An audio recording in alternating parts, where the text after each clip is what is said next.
Giovanni Ribisi. Ribisi. Yeah. That's a good series. Have you seen it? Mm-hmm. I like it. Mm-hmm. We're in season 3. It's a little uncomfortable because you're living his whole experience. Yeah, you feel like it. And there's twists and angles, turns coming from every direction. I mean, every character's got his own. Got its own storyline. Its own storylines. Heck. And they're always intertwined, and you're just trying to keep up. And so my wife and I watch it, but we make sure that we watch it kind of early because we don't want to fall asleep watching it because we get lost. And several times we've had to go and rewatch, start over again because we didn't pay attention. And which just shows like we like, right? But it's, getting to be our age, going to sleep's a cool thing. What's the series that keeps on giving? Because you forget and you go, man, I watched that thing for 5 years. I got 5 years out of it. Yeah. So we've got this L-shaped couch and where we watch this show, and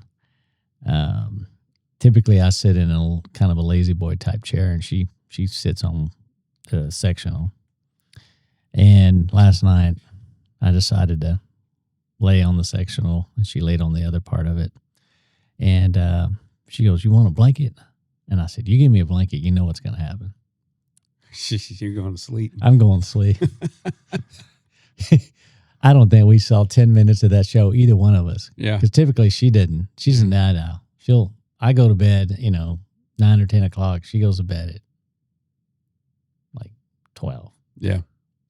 But she sleeps in. I mean, she didn't get up till 8:30. Yeah. I get up at 5, no matter what time I go to bed. Well, man, we started watching this show at a little after 8. 8:10. Something like that. I woke up and the whole series was completely. It was over. It was, it went through the whole thing. Oh, gosh. So I think we were on episode 4, so it went through 8 of them. Yeah, and then you got to go back and try to figure out which ones you've watched and which ones you haven't, because it tells you've watched. Yeah. So I know we started 4, but we didn't get into it. And I look, and sure enough, I look over there, and there she was. She's right there too. So we both passed out, and I ended up sleeping on that sectional all night. She told me this morning she got up at about 1:30 and went to bed. I never even knew she left. Yeah. So, I mean, I've started noticing this as I've gotten a little older, that going to sleep is not hard for me these days. It's not a hard thing at all. I'll tell you. You put as much bandwidth into something as you do. And let me ask you this. At what age, because I was wondering this the other day, what age do you go get the recliner? I think it's just a family tradition in my family on the Stevens side. I've had a recliner forever. For a long time. Yeah. Yeah. So of my parents, grandparents, aunts, uncles, I mean, I think we just kind of gravitate to those, and I just like leaning back, I don't know. Yeah. It's my preferred way of sitting. My parents have the same thing. They have the 2 recliners and the nightstand or the lamp thing in the middle. Yeah. And I told my wife the other day, I was like, I feel it. It's almost time. Oh, you just now It's almost time to get the recliner. I've been old for a long time. So, but my wife doesn't have one. She didn't. Yeah. She didn't sit in one. When you have kids, just me. Teenagers, the boys are getting bigger. So the teenagers, it's just room is getting. Well, we're empty nesters. So, yeah. I mean, we practically go out to eat every night. We have dinner dates and we do stuff like that. So, I mean, it's not like we got a lot going on. We're not chasing kids around. We're not worried about where they are. And I hear you get a raise too when they move out. No, that's a lie. That's a myth. That's a total myth. That does. I don't know if I think maybe it's gotten worse. Billy had to go get another job. Well, I know. I have 3 right now. I've always got something going on. Yeah. But no, I don't. Man, at least not in my family. We're still, I don't know, helping, if you will. And both my kids, they live on their own. They bought houses. But one of the things I did, and if you're listening out there, and you're just getting started, you're younger than I am, and you have little kids, you need to put them on the payroll, because that's what I did. Yep. I put my kids on the payroll when they were little. I mean, literally when they were a month old, they got on the payroll. And all I really did was I paid them enough to invest. And I invested for them from the first month of their life. Every month we would put in a certain amount. I would put in $250 per child, and I had 2 monthly. Huh. So it was about $6,000 a year, right? Yeah. And the company did it. Yeah. And to college, I think we were like 30% college plan, and then 70% was some other plans, right, that you could do. And so the college plans, obviously, you only could use it for college expenses, and the other one was available for expenses outside of what the college plan would pay for, and so it was liquid. They could get that, and so we did that for 18 years, literally, for both of them. Yeah. And it really paid off, and the company paid for it the whole time. And so I put my kids on the side of the truck, and they were employees. There you go. Yeah, that's exactly what we did. And that's where the my plumber is. My daddy says our plumbers are potty trained. Yeah, was one of our trucks would run around. We had different trucks running around with different things, and my son is still recognized to this day from that. And he was little. Yeah, very little when he did. Oh yeah, you're the potty trained kid. Yeah. Oh yeah, he's still recognized in certain towns. But but the business paid for it, got the tax write off, right? There would be weeks and months where maybe I didn't get a check when we were first getting started, but they always got theirs. I made that a priority. And so when my kids graduated from college, they had some money, they could go buy a home, they had down payment and all this stuff. So I took all the burden off of me trying to help them out early on. Right. Yeah. So spread it out over 18 years instead of like, oh shoot, we got to do this right now. Yeah, it's smart. We gotta take care of this now. Yeah. And you don't even have to do that as much as I did, and it made a big difference.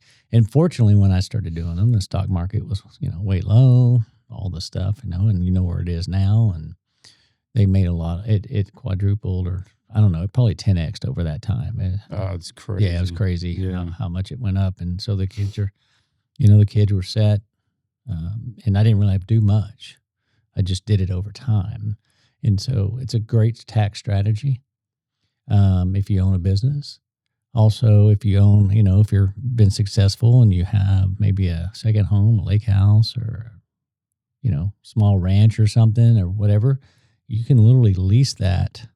The company can lease that from you a certain amount of days a year. You can look this up in the tax code. And I don't know how we got on this subject, so I didn't prepare for it. So I can't Recliners. Yeah.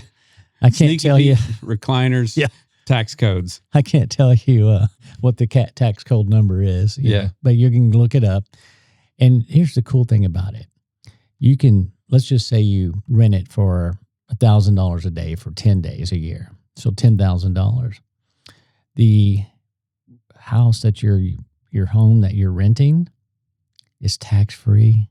The income that you get it from, this particular thing that you can do, it's tax-free both ways. The company gets the write-off for the $10,000, and the $10,000 that comes into the rental is tax-free up to a certain amount. Yeah. So really look into this. I take advantage of that every year. Yeah. As you know, we have our big company party out at the ranch. At the ranch, yeah. And that's how I do it. The companies that I have rent the place from us. Yeah. And we use that money to put on a big event. Yeah. For the employees. Yeah. That's cool. Yeah. Yeah. And it's beneficial actually, all the way around too. Yeah. It's a great event. Mm-hmm. Yeah. Yeah. And we have a lot of fun, and we'll get to blow up stuff. We blew up last year.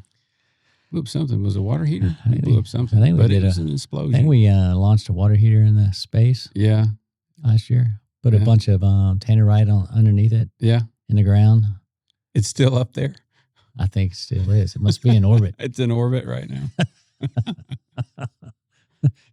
That's how you do my it's my Starlink, Elon's car and then a water heater. Yeah. There's a water heater floating up there. It went pretty high. In fact, it got a little sketchy, didn't it? We thought it was coming our way, some pieces. So yeah, I wasn't there. That's what George said. George said, because I was wanting to blow another one up. And he says, "You trying to kill us, man?" I was like, "We're not doing that again. We've already done that once, and we realized, I was getting the itch to blow something. The stupidity was getting really stupid there. Yeah. Because we we don't know when to say when it comes to how much tannerite. Tannerite. Yeah, that's right. because we buy lots of it. Yeah. I mean, a whole bunch. The Academy shelf was cleaned out. Yep. And we start buying early because they keep so much. And so we have to buy it in little chunks at a time. And and then we have a mixing party where we mix the gunpowder with those little bullet BBs that are, part of the tannerite. God. And so we spend several hours doing that, mixing it with gunpowder, getting everything ready. It's crazy. We're all covered in gunpowder. It's crazy. Smells good though. Has it? That old school. Oh yeah, it's got that old school smell. Gunpowder and whiskey. Yeah. Oh yeah. Well, what's our first? Thank you guys for liking, subscribing, everything you do for us. We appreciate it. We always say this podcast is for you, the home service owner, and so you're helping us push it around and get the word out so that we can. The industry is shifting every single day very quickly. So that's why this podcast is very important to get all of that information out because it's happening weekly. So thank you for liking and subscribing. Oh yeah, I'll back that up. It's pretty awesome what's happening. We're getting our viewership is really increasing a lot. We have several videos with over 5,000 views now. Lots of questions. Yeah. Questions, inquiries. Yeah. I'm getting emails daily about things we talk about, and we jump on the phone or a Zoom with these folks and talk through some things. We were just on one the other day with a company. I've got some folks from Australia reaching out, Canada this week. Arkansas. Well, that's worldwide right there. Yeah, there you go. Yeah. So appreciate everybody that's excited about what we're doing, and I hope we're helping. So that brings us up to what we're going to talk about today. We're going to talk about maintenance agreements versus margins. Memberships. You want to do our question of the day first? I do. So, I talk to a lot of contractors, and then I keep bullet points on a lot of things, and I ask a lot of questions so I can get data. And what I'm finding out is about 70% of all maintenance agreements are on equipment that was sold by the company within the last 5 years. That's not a good thing. Yeah. First and foremost, you're going out for free 90% of the time. You're wondering why IAQ isn't working. We've been trying to make IAQ work for a couple of decades now, and it trickles, right? We get some wins here and there, but it's just not consistent. It's not the right plan. It could be a part of a plan, but it's not the plan. Right. Okay. And when you're selling air conditioners and offering maintenance agreements with these new air conditioners you're selling, you're giving all your profit back. I don't care what you're charging for these maintenance agreements. You're losing money. Yep. You just are. I don't care. And especially if you're just going back on new stuff. The industry was really smart back when we started doing this to keep guys busy in the winter. Problem is, you never could accumulate enough maintenance agreements to keep everyone busy, and therefore your business never grew. When is the time to grow your business? When no one else is growing, right? It's the off season. Yeah. And so I had to develop memberships so I could build this 12-month-a-year business.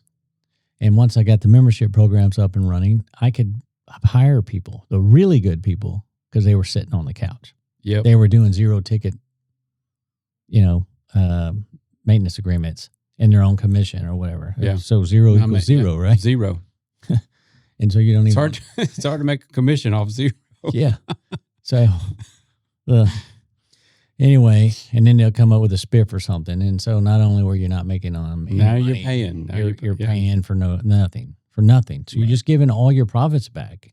And that's the whole idea that drives these companies to zero margins or low margins. And memberships are a different concept. Guys, they are not a maintenance agreement. However, you can do maintenance if you want to. But with a membership, you decide who you want to do maintenance with. Yep. Right. If you have 12-year-old equipment, or you have old water heaters, you have old garbage disposals, maybe you have drain issues, you want to go out there. Yeah, because that's a stack of issues. That's a stack of issues. That's things that you want to go see. You want to put your guys in front of if they're well trained. on how to get these jobs because they need to be done, the notes that are taken throughout the year. I mean, how many companies really go back and look at their notes, have a way to categorize their notes, have a way to organize their notes like we do in Sarah? Yeah. Where you can pull up this information and go, I want to go to that house. Yep. Let's call them up and give them free tune-ups because we've got something going on here. Yep. Or a free plumbing inspection because we've got something, or a drain inspection with a camera because we made these proposals. They didn't bite. We've been out there 3 times in the last 5 years. We're going to go and we're going to go sell this thing. Yep. Where a maintenance agreement, you're obligating yourself to 0 ticket calls. That's all you're doing. You got to be there. Yeah. And you got to go.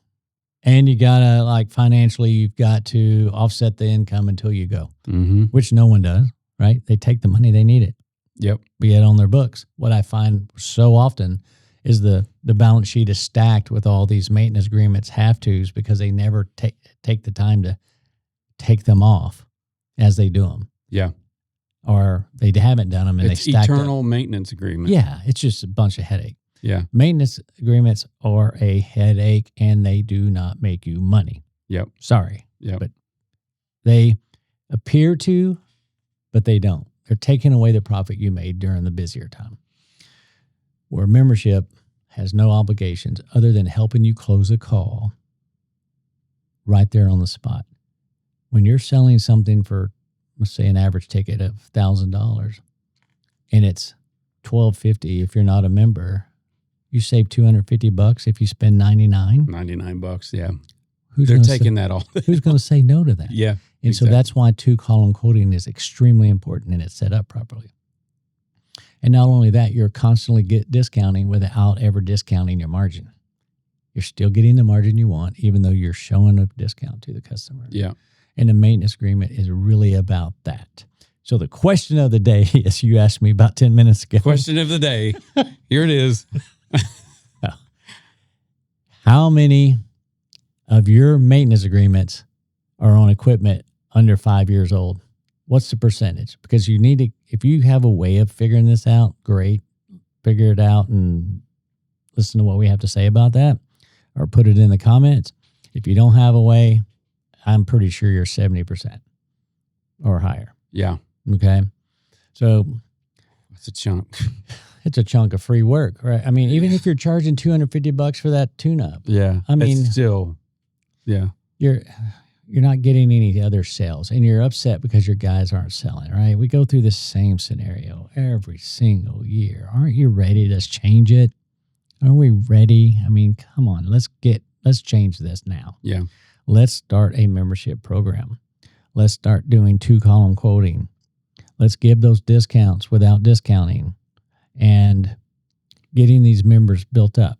Because in our earlier show, we talked about July and how much business we got from our members in July. Mm-hmm. Of the 1,400 calls we got, 930 came from members or expired members. And so even if they're expired, we love them because then we renew them again, but they're loyal to us always. Yep. 930 out of 1,400, 1,393. Yeah, yeah. I'm just rounding up. Yeah, 1,400. That is substantial. That's 2/3, right? 2/3 of our business came from internal. All right, memberships, feeling obligated to use this, or we reached out to them because they had something lucrative, right? Yep. And so it lowers our customer acquisition costs. We call that CAC, C-A-C. We call that CAC, and our customer acquisition cost, if we didn't have memberships, first and foremost, we'd probably have a much smaller business. Yep. In fact, we would, because the numbers here are telling me that. But it's $383 to acquire new customers per customer. $383, which we acquired 313 new customers.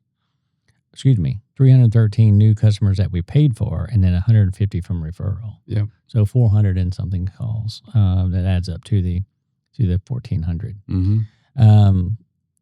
And so of those 463, it says here, 150 of them were free because they were referrals. And then 313 of them we paid for, $383 each to get that new customer. What if every call we got we had to pay $383 for? We'd be broke. Yep. We'd be absolutely. You're just giving your money to Google Ads all day long. All day long. And so we don't want Google to be the forefront of what we do. We have other ways of creating revenue. Mm-hmm. And we do this because of memberships, okay?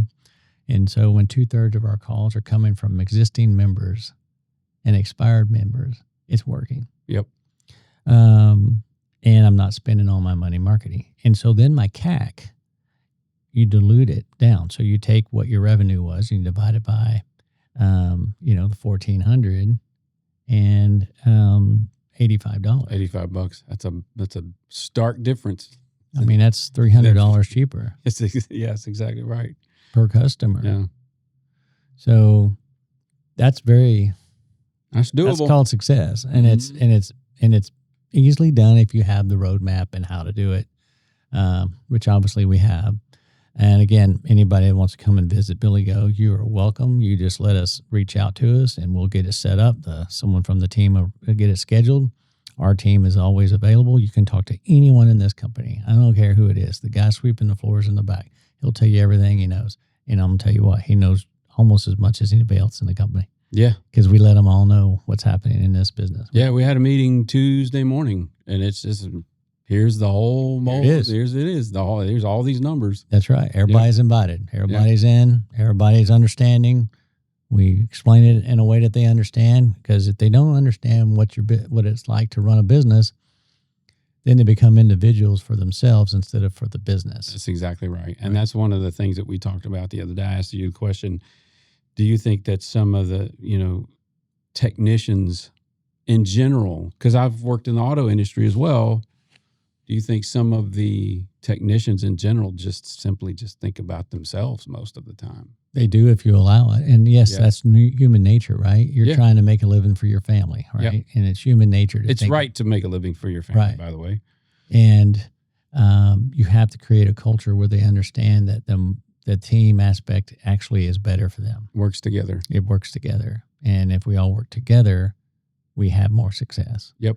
And if we all are aligned and understand what the purpose of the business is, because you can stop anyone in my company and they'll tell you we're a membership company that does air conditioning and plumbing. Yep. Our goal is to get members in the door. Yep. Because once I have members in the door from, referrals from other members that are telling them about us. That's huge. That is huge. Right. And then we're willing to pay to get new customers to turn them into members, So we'll spend 300 to 1,400 is about 20%, I guess, or so, right in there. So we're willing to, invest enough to grow our customer base by 20% or so each month, and turn those folks into lifetime members. And then we don't beat them over the head. We just educate them on their house, right? Yep. We're here to tell them about their house. We're here for you. That's it. Right. Yep. And so this is how we do it. And I'm telling you, though, the maintenance agreement way is dead. It's just not prosperous.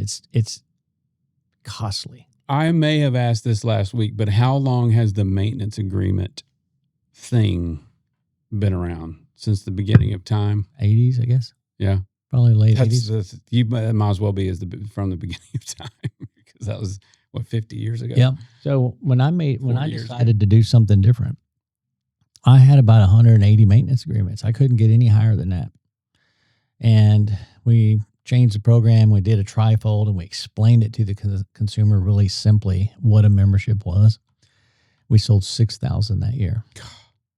Couldn't get past 200 in maintenance agreements and sold 6,000 memberships in the same year.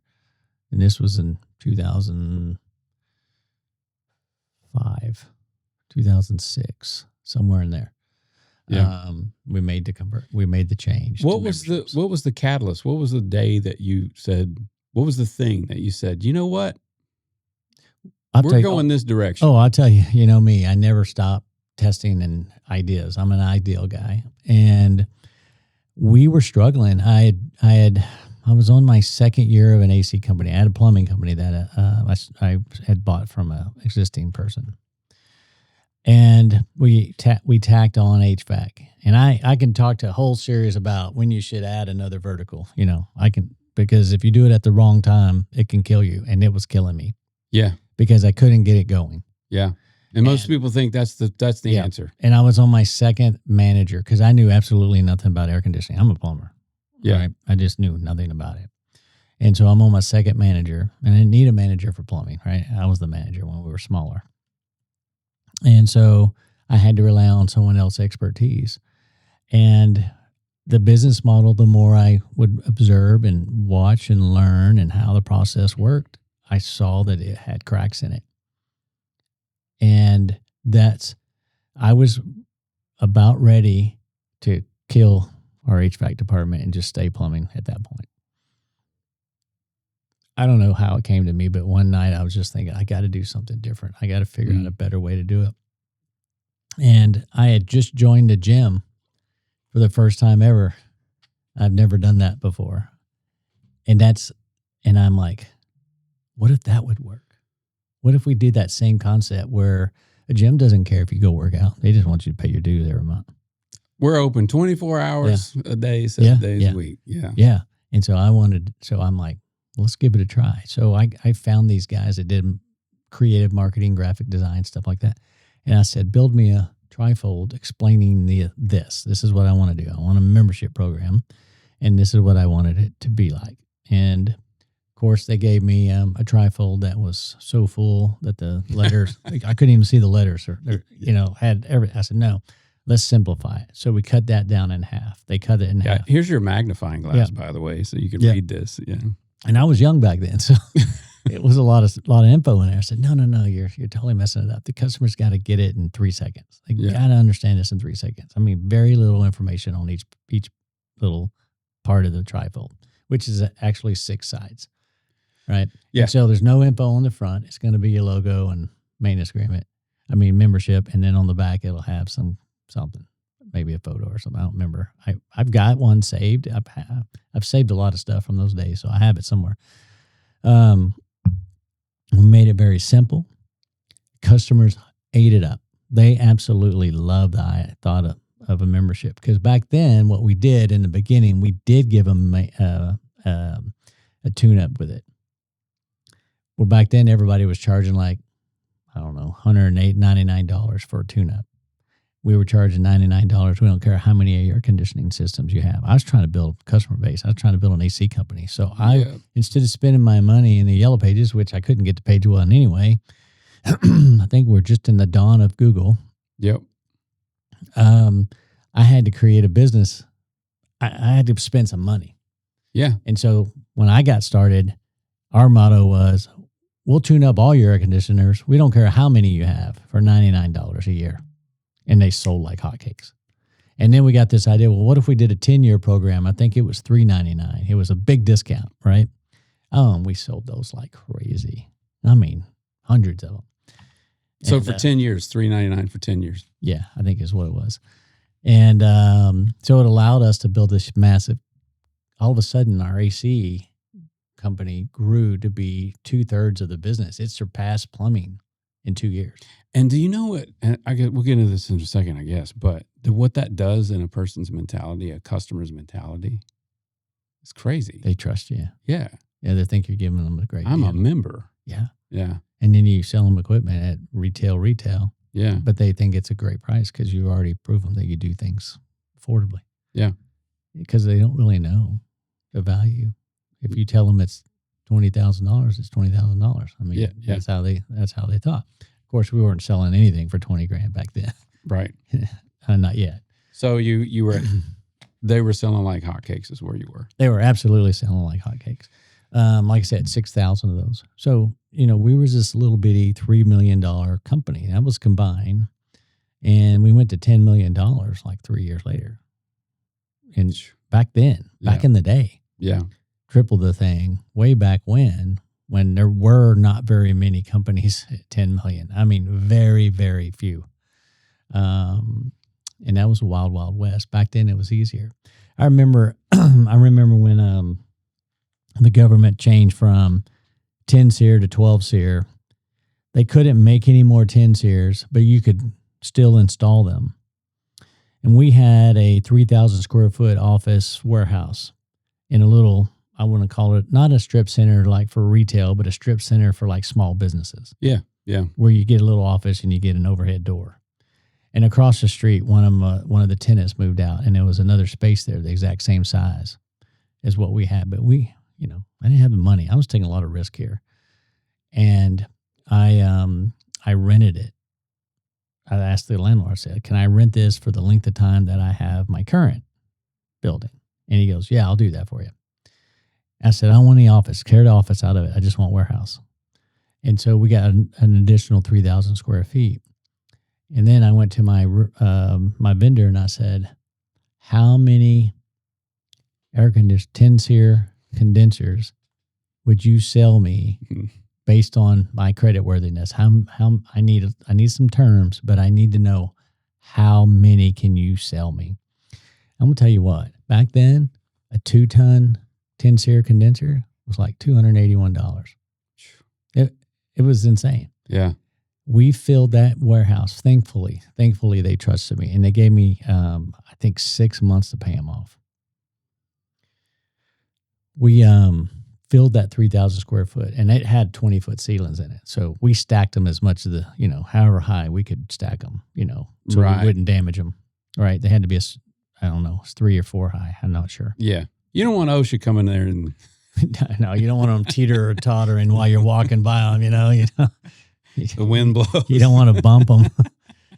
And we filled that thing up to the rafters, man, with those.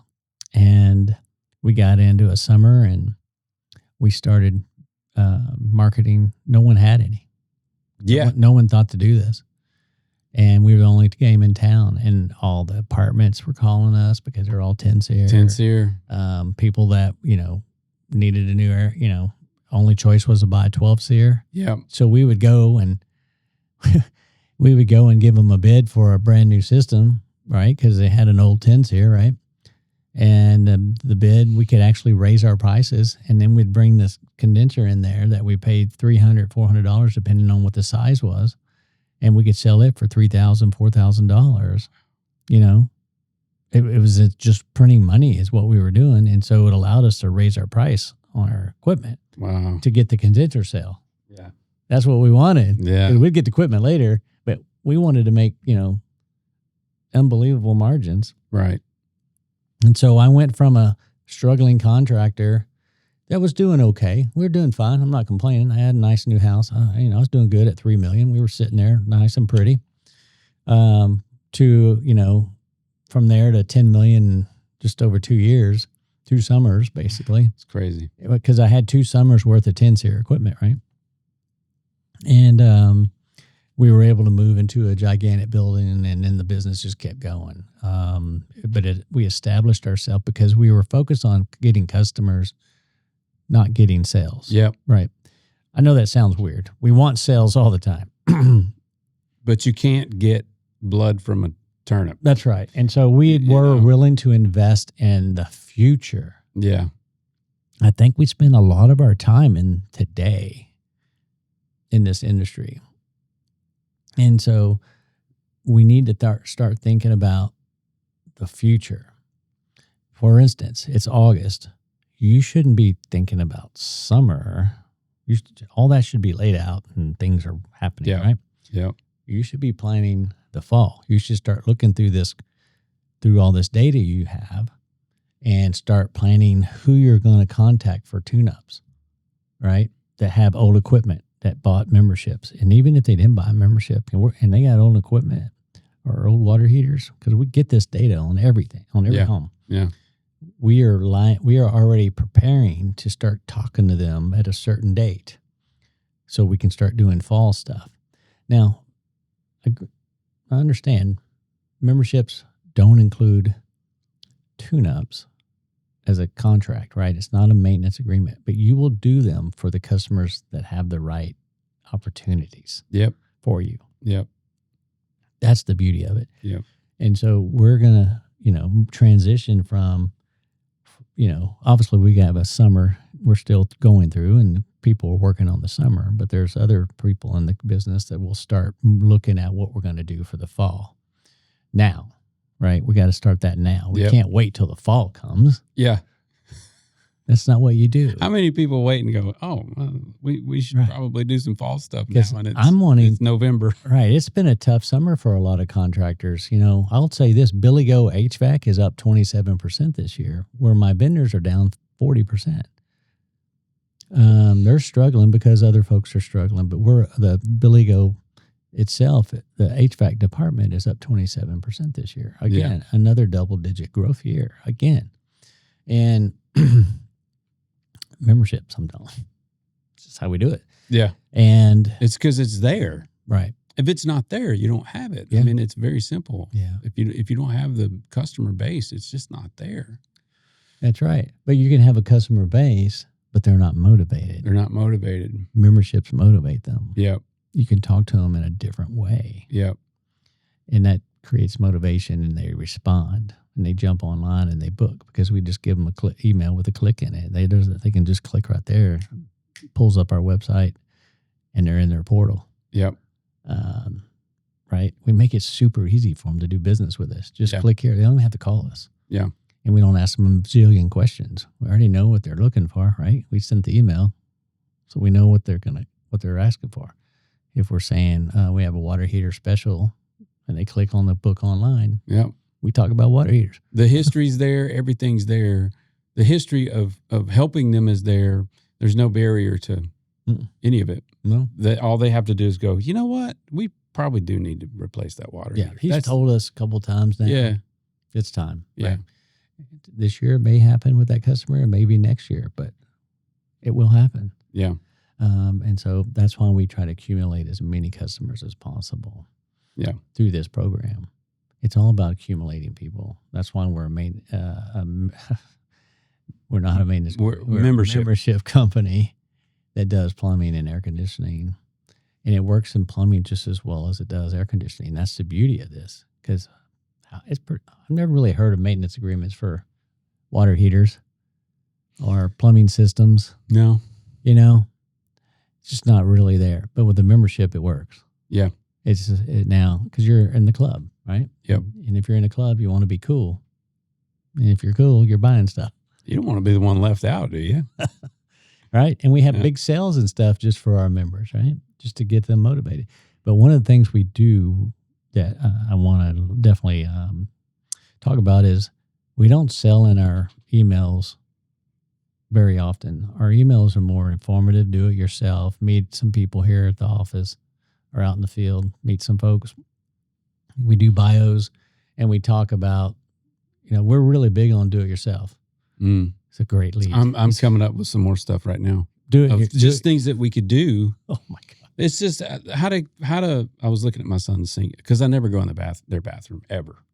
I was in there yesterday. I was like, oh, that's disgusting. The buildup around the sinks. Okay. Now how can we do a DIY on how to not only clean that, but also prevent it from happening, all the minerals and toothpaste and hair. Yeah. I mean, all that stuff. How can you do a preventative? That's it. It takes you, a couple hours maybe to do that video to get that much value out of it. Yeah. It's amazing the response we get when we do do-it-yourself videos, because we want to be a company that says, look, you don't have to call us. We'll tell you how to do it. Well, this goes back again to the Wild West days. I remember, and if you're an older contractor, listen to me, you know what I'm talking about. When Home Depot and Lowe's came out, they were going to put us out of business. That's what everybody thought. They were selling water heaters cheap. They were selling all these plumbing parts.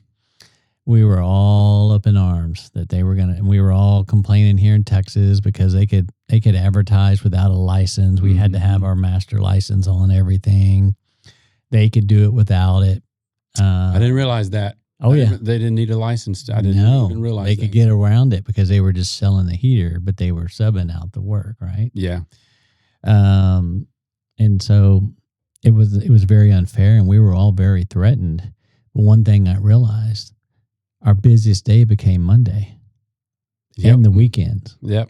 Because Home Depot got that homeowner into their store, and they bought all this stuff to fix their plumbing problem.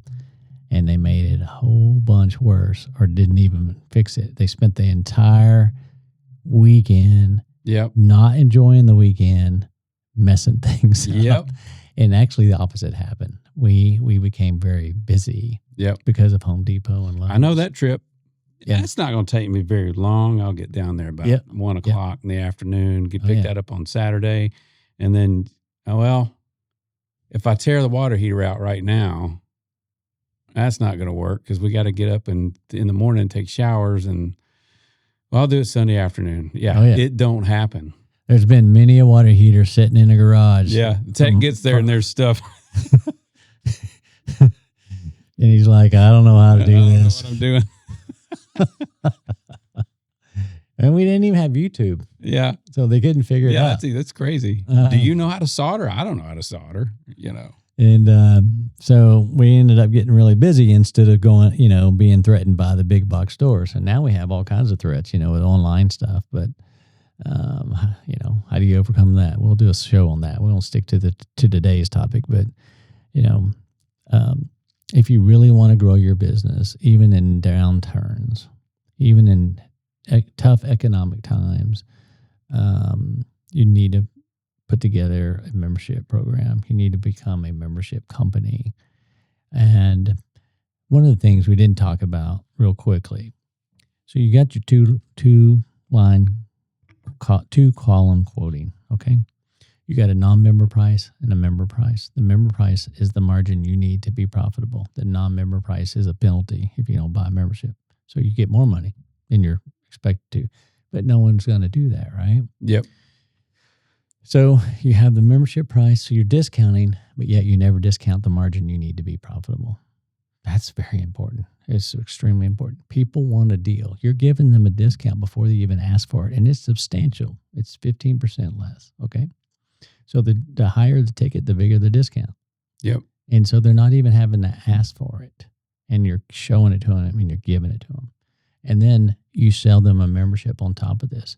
So if you're making your margin on the sale and you get a $99 bonus, call it a spiff if that makes you happy out there, all you best practice groups that teach spiffs.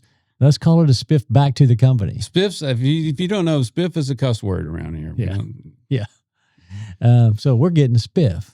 A $99 spiff, right? Yeah. On top of we're already getting our margin, right? It's already built in. Yeah. Yep. So the question is, when you sell 6,000 memberships at $99, how much money is that? Just without using calculators.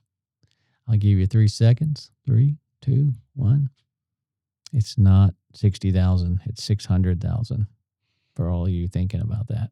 $600,000. We were a $3 million business and we sold $600,000. Now you're a 3.6. Yeah. And we didn't do any extra work for it. But actually we're not 3.6 because we went to 5 plus the 6. Yeah. Because we were selling stuff now. Yeah. Yeah. Now you've got the membership base. Yeah. So now what do I do with the membership money? If you sell maintenance agreements, your accountants, your best practices groups telling you that you have to put it into a bucket and it's deferred revenue and you can't take that revenue out until you do the service. With a membership, I can do whatever I want with the money because I'm not obligated to do anything. Yeah. But to give you a discount. Yep. And to be in the club. Right? Yep. And authorize me to email you, text you, or call you. Yeah. Because you're a member. Yeah. Right? Okay. So, it's Costco, man. Right. I mean, same thing. Yeah. And so, so we get this extra money, and what do we do with it?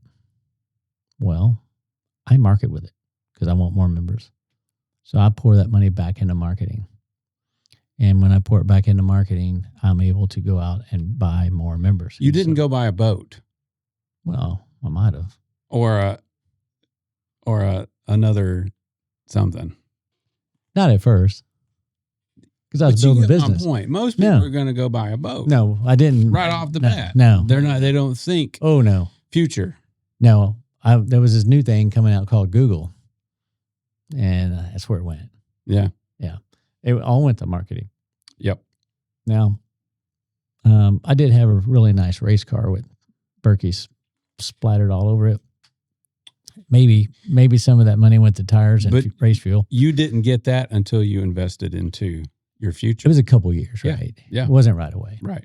And it became, we'd take it and park it at, not trade shows, but festivals. Yeah. I'd park it and we'd have a bunch of plungers in it and stuff. There you go. That's marketing. That's marketing. And people are drawn, kids especially, are drawn to a race car. Yeah. So it became a great marketing piece for us as well. And I got to have fun and go race all over the country every year. And so all that from memberships. Is a maintenance agreement going to do that for you? No, it's not. Well, the difference is that you're receiving the money instead of giving the money away. Yeah. It's pretty simple. Yeah. Yeah. And we're consistently, getting, 3,000, 4,000 new members every year, plus renewals that happen year over year over year, right? Yep. And so 7 years in business, tens of thousands of memberships have been sold. Yep. And it's millions of dollars. It adds up. It adds up. Mm-hmm. And that's how we have money to market. That's how we have money to do, stuff for the employees, because it's extra. I'm getting my margin on what I sold. Yeah. Right. And now I'm getting extra money. Yeah. So the extra money goes back into marketing, and whatever marketing that may be, more members, customer relations with your employees, whatever it is. And so as that column goes up, membership column goes up, it just starts feeding back into itself. Yeah. It's repetitive. Yep. It's recurring revenue, which is very important.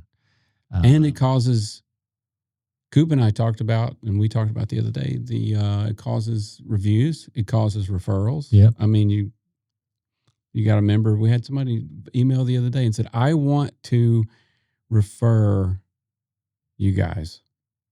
How do I do it? Where is there a link?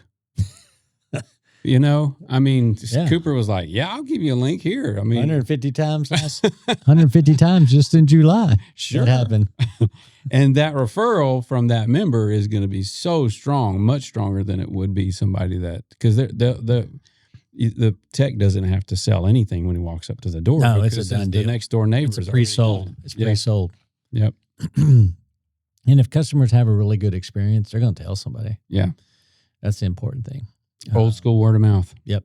And that's how we build businesses. And our customer base all in is 30, 40,000, 50,000. I'm not sure. I had to check. That's something I should have looked at before we got on here, but we can talk about that on another show as well. Yep. We have so many shows we could put together that just are informative, but I just think that this one should be something you should really pay attention to. Where the camera's at. Hey, we got one here. We got one there. You'd have to look around. Hey, maybe that one. Yeah. Hey, listen to me. Get your membership program started today. It makes a difference. Please. Big difference. If you have any questions on how to get it going, how to set it up, what to say to customers, how to get 2-column quoting going, any of those things, just reach out to us and we'll help you out there. Well, Mr. Tim, I think we ran it enough today. Yep. Everybody's probably ready to get back to what's going on in back to work and put all these principles into action. Yeah. So thank you guys for liking and subscribing again. Appreciate you joining us again today. And we do this. Why do we do this? Because we just love the industry. Bill's been in it for a long time and loves it, loves the people, and that's it. Maybe we just like to talk. Maybe we like to talk. Maybe a little bit of both. Awesome. Well, appreciate everyone. Thank you very much for watching or listening today. Let's go out and have a profitable time. Thank you. See ya.